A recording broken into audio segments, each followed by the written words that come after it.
Hello, hello, hello, and welcome to the very first episode of the Football Incorporated podcast. I am your host, Cody Kirsten, here joined by Patrick Arthurs. Patrick, how you doing today? Doing well. How about you? I'm doing well as too. And today we got a big thing we're going to talk about. We're going to talk about the mock draft. I think when it comes to mock drafts, it's very important for people to get an understanding where players are going to be drafted and why they're going to be picked there. Absolutely. Understanding the team needs, understanding what direction franchises are going in, that's the key to why they pick each player they want to pick. Yeah, exactly. And we've put a lot of research, hours of dedication and research into, picking all of these picks, figuring out where they're going to go. So we're going to break down picks 1 through 32, and then afterwards we're going to talk about trade rumors and why we believe Kyler Murray is definitely not going to Arizona. Yeah, sounds like a plan. Alrighty. So very first up, we got the Arizona Cardinals. Patrick, who are they going to pick? The first pick of the NFL draft, the Arizona Cardinals select Nick Bosa. Yeah, that's right. According to the organization, the GM, head coach Cliff Kingsbury, they already feel as Josh Rosen is their quarterback going forward. Yep, so that has been proven in statements. The GM said he's the quarterback right now. So obviously that term can really change throughout leading up the draft, but we'll see. But based on their needs, Nick Bosa does fit a pass rushing need. Yeah, he really does. And that defense was an absolute catastrophe last year. Nobody want to watch the Cardinals play. And if they don't pick a solid, if they pick Kyler Murray, which again makes no sense, but they can get ratings, and it does fit into that Cliff Kingsbury offense that I've heard the NFL Network talk about a bunch. But still, I think right now the big address that they need to do is talk about their defense. And yeah, quarterbacks have bad rookie years. Not everyone's going to come in and play like Patrick Mahomes. Peyton Manning had an awful first couple of years, and now he's been a 5-time MVP and 2 Super Bowl champions. So it's all kind of where you put him and how you lead him forward, I guess I should say. Oh, exactly. And I think Josh Rosen is no exception to this. Crappy roster, really. Very, very bad roster. No wide receivers. His really only main target was Larry Fitzgerald, an aging Larry Fitzgerald, let me remind you. Yeah, he's getting old, and someone should take his place in the next couple of years, I believe. So I think priority for the Cardinals is, now I think they could trade this pick down, which we will talk about later. But again, if they stand at number 1, Nick Bosa is the clear consensus number 1 pick in the draft. Yeah. All right, we're going to move on to number 2. That's going to be San Francisco, and they're going to pick Josh Allen. Okay, with Josh Allen, in my opinion, the best pass rusher in this class. And based on what the San Francisco 49ers need, they need an outside pass rusher. For 2 straight years, they've taken 2 inside pass rushers, which makes this pick a common sense pick. Yeah. And maybe 2 years ago, I would have said, hey, take a quarterback. But now they got Jimmy G, and if he doesn't shred his leg again, I think on a side note, I think he's the most overpaid quarterback in the league right now. I can second on that one, man. On a 5-game, gets $26 million a year? Yeah, like that? Well, more than Matthew Stafford.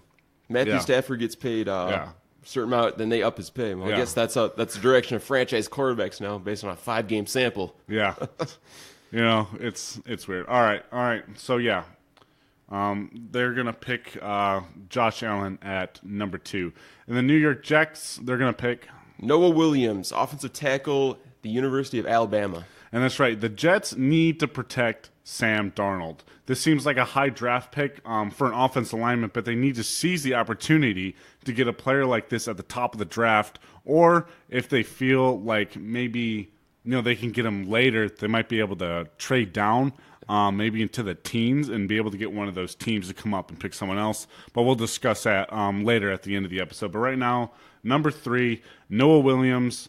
He's going to go to the New York Jets with their franchise quarterback in that gunslinger of Sam Darnold. They need to protect him, and look what the Colts did with Andrew Luck. They finally protected him, and he was very good last year. He just outshined a lot of the good quarterbacks that you think are elite, and he ended up being very productive with the good offensive line that they picked last year. Absolutely. Common sense pick. They need to protect their franchise quarterback, and that's the direction they're going, so that's where they need to be. Okay, the 4th pick in the draft, the Oakland Raiders select Quentin Williams. And Quentin Williams, by most means going into the season, he was actually considered the number one prospect. So if the Raiders are to get him at this spot, it is going to be considered a draft steal. Yeah, if they can get him at 4, I think that'll be very good. And with Raiders' 3 first-round picks, they have an opportunity here to be playoff contenders and even Super Bowl contenders if they do this the right way and get free agency in the right way as well. Absolutely. This is a very good pick, and I think, as you said before, that pass rush is a concern. So clearly addressing that need, getting pressure on the quarterback with the loss of Khalil Mack, any way you can fill those needs is pretty. That defense was atrocious last year. After they traded Khalil Mack, it was just a garbage dump. And I think John Gruden here has an opportunity to. He hasn't been very good or well known at making draft picks, so he has an opportunity here to make himself known as one of the top head coaches in the league, even after kind of a bad year. But if they can seize these 3 picks, that we'll get to the other 2 later, I think that they have a really good chance of being playoff and even Super Bowl contenders. And it might be crazy to say, but I mean, John Gruden is a good coach. I mean, he had a bad year. If there's 2-3 more years like this, I think he'll be fired, but that's something down the road. Now we're going to move on to number 5, the Tampa Bay Buccaneers. They're going to select Devin White. Okay, Devin White, the top linebacker in this class, very athletic, very rangy. It's what you want in a modern linebacker. Yeah, he is a very good linebacker. I would compare him to like a Brian Urlacher, very mobile, very, he can stretch the field very, very well, and he can get to places very, very quickly, which is, you really need to do that when you have the top wide receivers and even the running backs that are coming out now that are just so quick, so fast. You need to be hot on their heels when you're trying to make a tackle. Absolutely, and it's who you're playing at the Division II. You're playing against Drew Brees. You're playing against Matt Ryan. So having a good linebacker that can match up against those position players is what this team needs. Okay, with the 6th pick in the NFL draft, the New York Giants select. They're going to pick Dwayne Haskins. And the reason for that is, he reminds me a lot of Jameis Winston in his body style, his throw style, his arm strength, and even his accuracy. But here's the thing. The New York Giants need to select a quarterback for the future. Eli Manning sucks, and they need to pick someone that is going to basically replace him in the next 2 years. I can only see Eli Manning playing for only 2 more years here. Really anything after that, I think he's getting really, really hurt now. But I think Dwayne Haskins, with that offense and with that coach, I think he's going to be a really, really good fit. And I think that he's going to be a good pick for Eli. Yep, common sense pick. Eli isn't going to play forever, so, I mean, you need a quarterback the future. They didn't get last year, so they need to seize on this opportunity to get the strong-arm quarterback who can make all the throws and fits what they want to do offensively. Yeah, and the Jacksonville Jaguars. They select Kyler Murray, quarterback, the University of Oklahoma. Yeah, I think Kyler Murray's a good pick here. We made this mock draft before Nick Foles got traded, but even with Nick Foles going to Jacksonville, I still think this is a solid pick because I don't think Kyler Murray is going to be NFL ready. Yes, he had a very, very good college career and a good college season last year, but I still think he's 1 or 2 years away from development and sticking behind and being a backup for Nick Foles, a veteran who's won the Super Bowl MVP and obviously has a ring against Tom Brady. I think he can learn behind him and really, really take charge of that Jacksonville offense once they for the future. Absolutely. They need to re-energize this franchise. Clearly, Blake Bortles is not the answer for this team, so I think grabbing that franchise quarterback that you need is something Jacksonville needs to do in this draft. Yeah, that's very much true.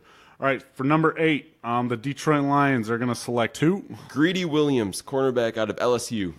Okay, with Greedy Williams, so clearly, if you look at the Detroit Lions roster, the cornerback position has always been a position of weakness, and their second-round pick last year, Taze Harbor, he didn't create much excitement for that position. So no, I didn't even know who that guy was really. So creating more competition in that defensive back room is going to be critical, and also it's going to help the Lions team as a whole because historically they've always struggled against quarterbacks in the division. And I think also with Matt Patricia being the defensive mind that he is, being the head coach, I think he can really take Greedy Williams here, a really, really talented guy, and turn him into one of the superstar cornerbacks of the league, like a Richard Sherman, like a Patrick Peterson. And I think that he can really thrive in this Detroit system under What's his name? Oh, yes. Paul Pascal, their defensive corner. Yeah. And also with their head coach as well.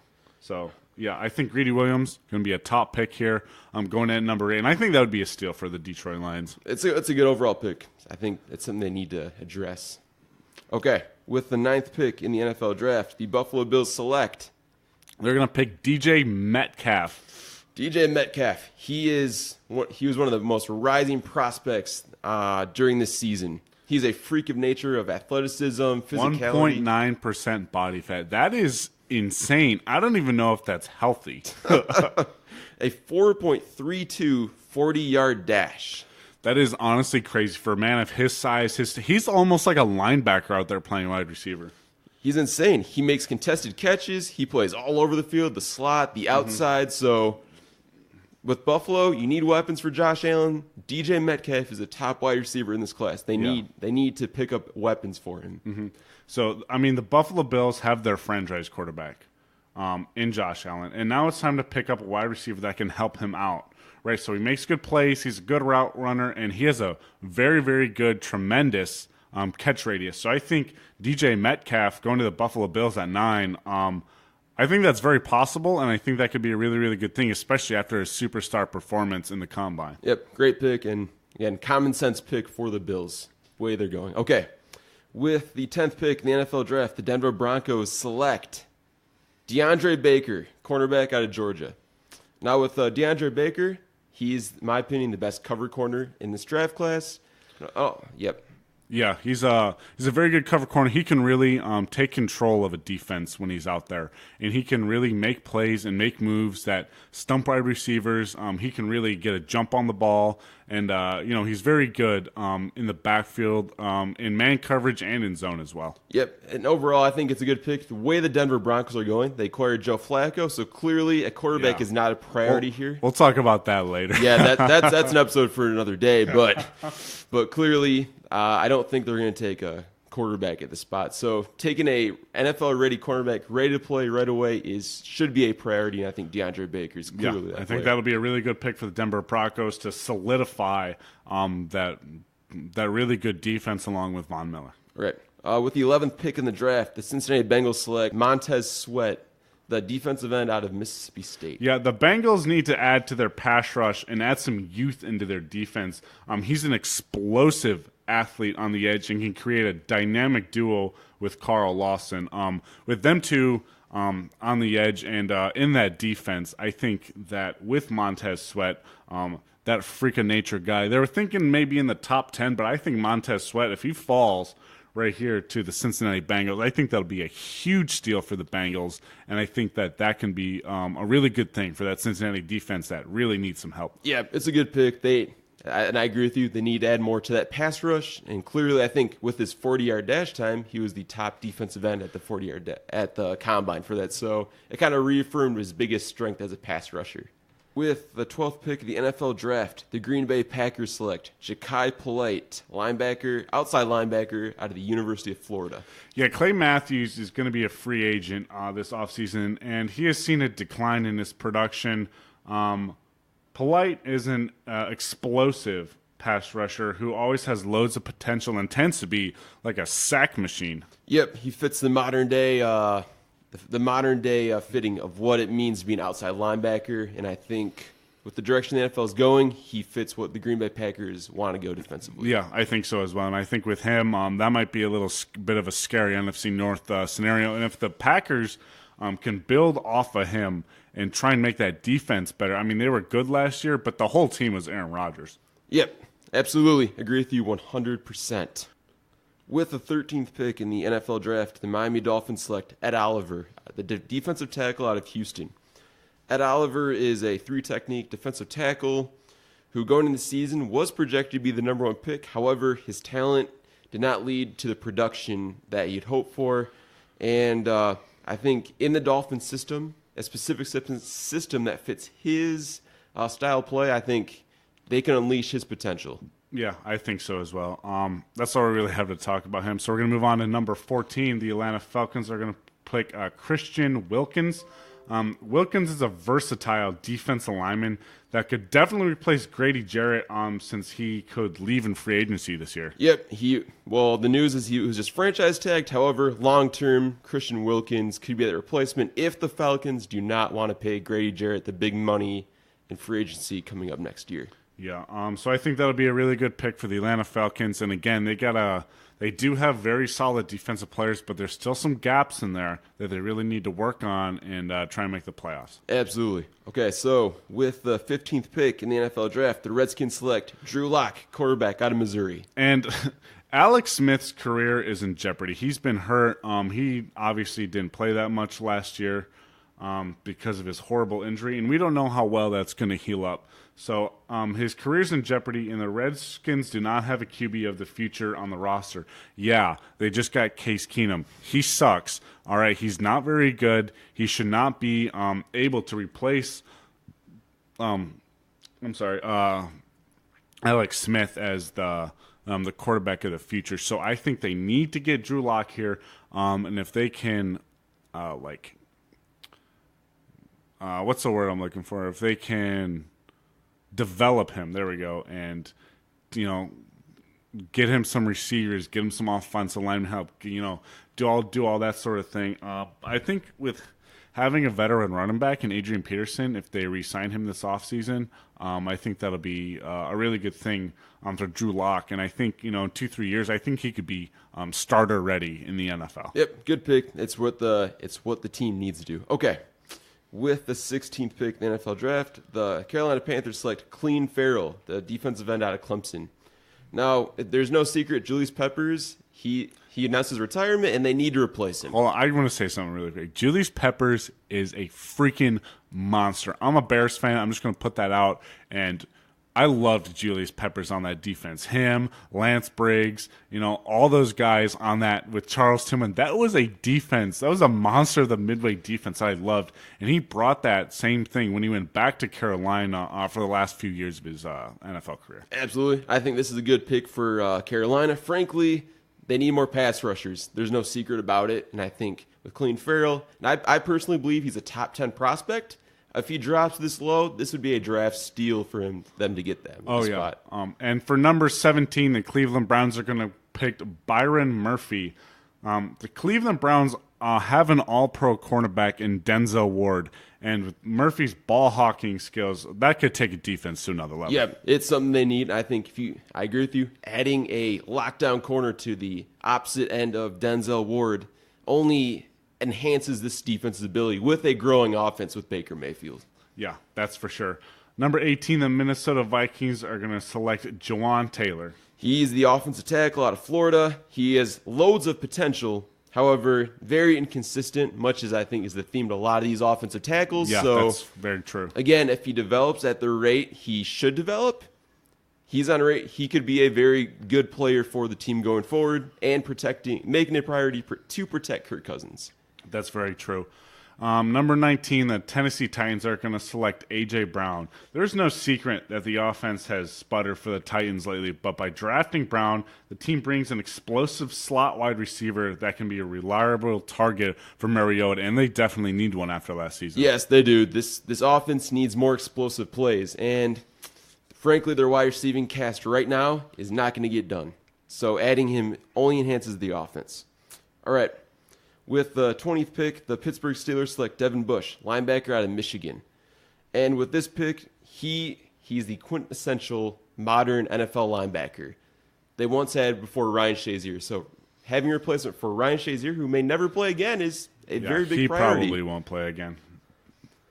All right, pick number 21. Seattle Seahawks select Dexter Lawrence. He is a disruptor who possesses a great pass rushing and run stopping skills. He was suspended for PEDs, but I think he's going to be able to go past that, and I think the Seattle Seahawks are going to be able to look past that as well. Now, that's not a very good thing when you get suspended for PEDs, and I think that he's going to learn his lesson, and I think he's going to become a star in the NFL. Yep, with the right environment, proper growth, he can be a really good player. All right, number 22, Baltimore Ravens select Marquise Brown, wide receiver, Oklahoma. He is a very athletic player. He's a meaning you can throw him a screen, he can turn a 5-yard gain into a 40-yard gain. That kind of athlete on the Baltimore Ravens offense is very much needed with Lamar Jackson. So adding that player is what's going to help And him. I don't think, something for later, I'm just going to quick add, I don't think that type of sustainability with Lamar Jackson, that pass couple times a game, run most of it, that's not going to last very long. Nope. All right. Pick number 23, Houston Texans select Greg Little, offensive tackle, Ole Miss.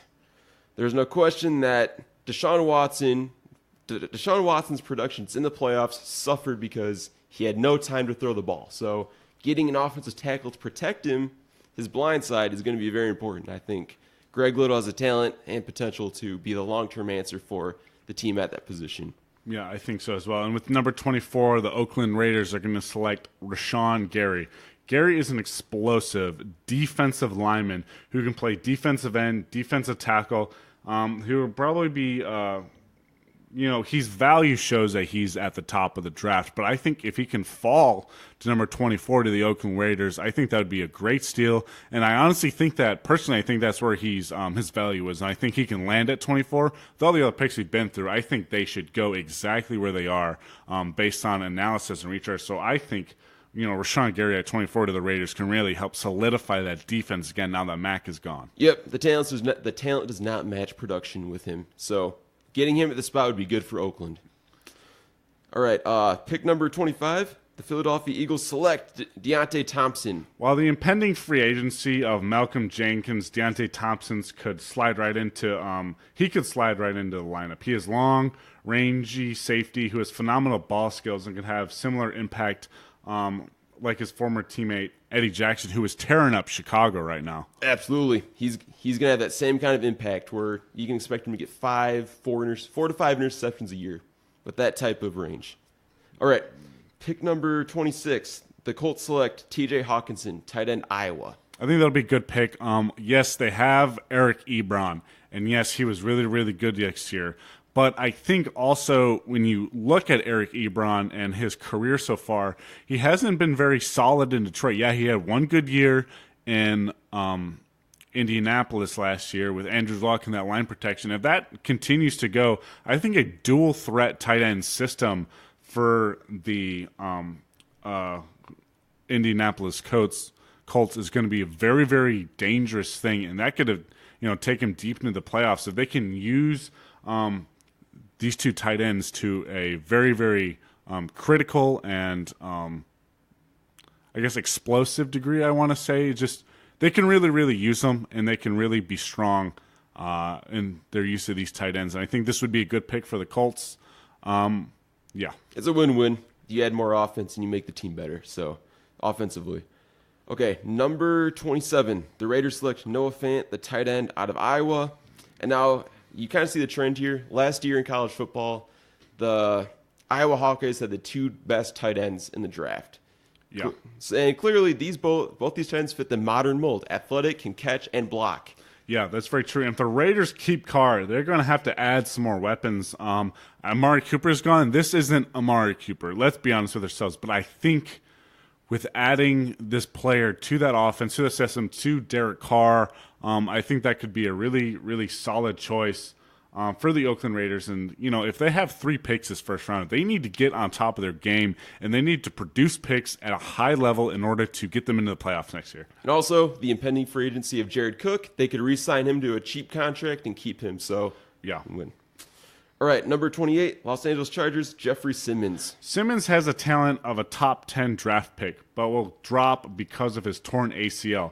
Adding him to a dominant defense that could have the league, they could lead the league with sacks next year with Bosa and Ingram. Yep, it creates a threesome for their pass rush. And let me stress this again, he does have off-the-field concerns while during high school, before he went to Mississippi State. So that could lead another thing faulting him down. But again, if you're the Chargers, you cannot pass up on this talent. No, you can't. If he's there at that time, you need to snag him and get him for the future. Absolutely. With the 29th pick, the Kansas City Chiefs select Brian Burns, defensive end, Florida State. Now, clearly the Chiefs are switching defensive schemes here. They have Dee Ford on the roster. However, there's a good chance they might trade him away. So finding his replacement is a must for the Kansas City Chiefs, and I think Brian Burns possesses that. Given that they want someone who's a pure edge rusher, and I think getting here would be good value. Especially they had an atrocious defense last year, and at least they fired their defensive coordinator, which is a good thing. But it was still awful, and I don't know how much better it'll be next year. Patrick Mahomes might have to throw for 5,500 yards and 60 touchdowns to even keep them in contention of the playoffs. I mean, he is a great quarterback, something that I honestly have never seen in my life. But I think they need to build a defense, and it's going to start here with Brian Burns. Yep, he's also cheaper than what they're going to pay for Dee Ford, so that's an added bonus. With number 30, the Green Bay Packers are going to select Kelvin Harmon. He is a wide receiver out of North Carolina State, and in watching his tape, he makes a lot of contested catches. So the first hindsight is he able to gain separation? However, in looking at it, it's very clear that if he plays with top-end quarterbacks, he's going to make a lot of big plays. Yeah, he definitely will. He's a precise route runner and mastered the art of back shoulder fade during his time at NC State. Yep, and I think with Aaron Rodgers, that's one throw he loves. So, he loves the back shoulder fade. He's super good at it too. All right, pick number 31, the Los Angeles Rams select Cody Ford, the offensive tackle out of Oklahoma. There is a good chance that Andrew Whitworth will retire here, and Cody Ford will be a great replacement for him. I agree with that, and frankly, if you're committed to Jared Goff, you need to have that commitment to protecting him. Yeah, especially since they were in Super Bowl contention last year. With number 32, the Oakland Raiders are going to play. They're going to pick N'Keal Harry. He's a wide receiver out of Arizona State, and much like similar to Harmon, he makes a lot of contested catches. So a very good player comp is Des Bryant. Yeah, exactly. And I think he can be a really, really solid pick for that team. And I think he would be a steal at that pick. And I'd also like to add at the combine, you're at a 4.6, which I think is a promising sign for him. So there's a good chance he could rise up boards. But at this current stage, I have him at the bottom. We have him at the bottom of the draft, which makes sense. Yes, it does. All right, before we sign off, I want to talk really quick about Kyler Murray. Yeah, this has been something that's been in the rumors of trades that Arizona could trade Josh Rosen and select Kyler Murray. So it's kind of important to bring it up. Yeah, I think, again, what we discussed at the beginning with the number one pick, I don't think this makes no sense for Arizona. Now, what they could do is they could trade their number one pick to someone else and try and fall a little bit later down the draft and try and get a couple more picks out of this year to solidify that defense and to help Josh Rosen out next year. Yep, that absolutely makes sense. In my opinion, I think the general manager is using this as leverage to gain as many picks as possible to fill this roster. Yeah, and although Kyler Murray did have a good year, I don't know. I still think that this pick, it makes no sense. He had a great year. Like, let's not get wrong about that. He is a freaking athlete, and he can really play. But, it doesn't make sense to pick a number one pick, have him for a year, trade him, and then pick another number one pick. That's just a waste of draft capital. And for a quarterback that you don't really know that much about, like last year, Josh Rosen, he was, I think, the top quarterback in the draft. Yeah, I think he was. Baker Mayfield did go number one, and I think that really, really planned out well for the Browns. And, Josh Rosen is looking like a bum in Arizona against that awful offensive line, and he's just trying to chuck balls all the way down the field because the offense put him in horrible spots last year. But Kyler Murray to the Arizona Cardinals does not make any sense. No, it really does not make any sense for this team. However, this is the sort of the argument that Arizona is probably thinking. They don't want to miss out on the next great quarterback. Yeah, and if he does become the next great quarterback and Josh Rosen becomes the next Ryan Leaf and, Kyler Murray becomes the next Peyton Manning, I'm just saying that as in, kind of like they were drafted 1 and 2. This is a year different, but I'm just saying, if one becomes great and the other one becomes a bum, Arizona is going to have to, especially since they had the number one pick and had the chance to get him, they're not going to be able to live that down for a really, really long time. Yep, it's a move that the GM and the staff needs to really think about.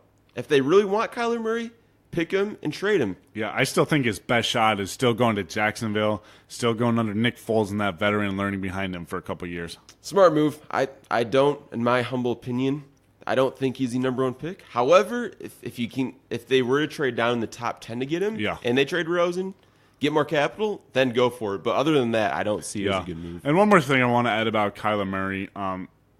Who cares about his height? He can play football, all right? I'm not saying he shouldn't go number one. I think he does deserve to go number one, but he shouldn't go to Arizona. So, I just think that – I'm not saying that his talent isn't there. That's not what I'm saying at all. I just think that the Arizona Cardinals have Josh Rosen and should invest in him for the future. Just because he had one bad year, his rookie year, shouldn't mean you should draft a quarterback number one. Now, if you can trade him because that'll fit Cliff Kingsbury coaching style in that offense pretty well.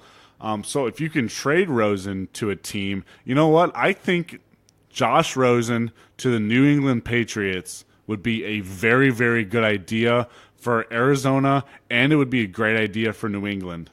Absolutely. In terms of what draft capital you're going to get back from New England, that is a very good trade because to go from 32 to number one, you're talking about at least multiple draft picks. So yeah, they would need to give them probably a first round next year, 2 and 3 this year.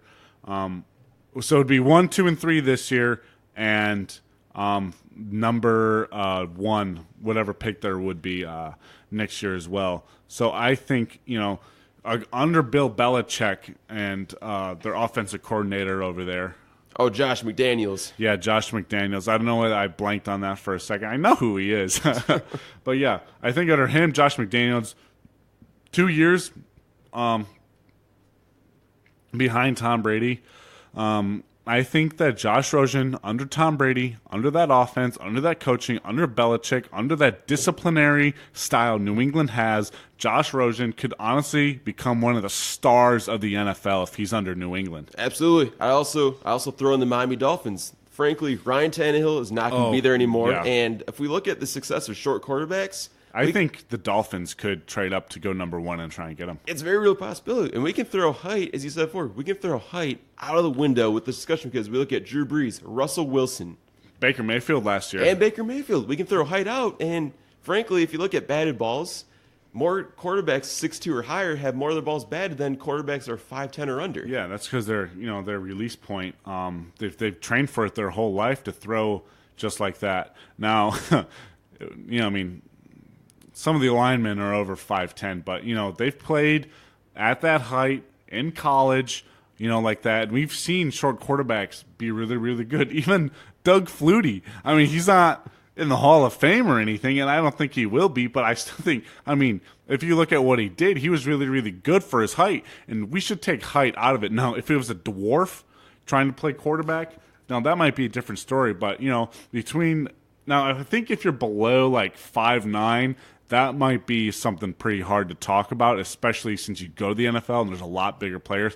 But I think anything 5'10" or above, dude, just stop worrying about it. He's played like that his whole life, and with that amount of yards he put up in that college style, I think Jacksonville could take him and trade up, and I think New England, if they pick him, if the Arizona picks him, I don't think that'd be a good idea. But if they trade Rosen to New England and then get him, I think that'd be a good idea. But you should not have Josh Rosen and Kyler Murray on the same team. It's going to create more conflict in the locker room. They're going to say, who was our franchise quarterback? Is it our top 10 pick from last year we chose, or is it this our number one pick in the draft? So yeah. So the Cardinals need clarity in this issue, and I also like to add that he actually did better in height than expected, and he added 10 pounds of muscle. Yeah, he's a freaking beast, and I think with the right team, Kyler Murray can be the next star of the NFL. All right, everybody, thank you for tuning in to the very first episode of the Football Incorporated podcast. I am your host, Cody Kirsten, here joined by co-host Patrick Arthurs. Signing off, and have a great day.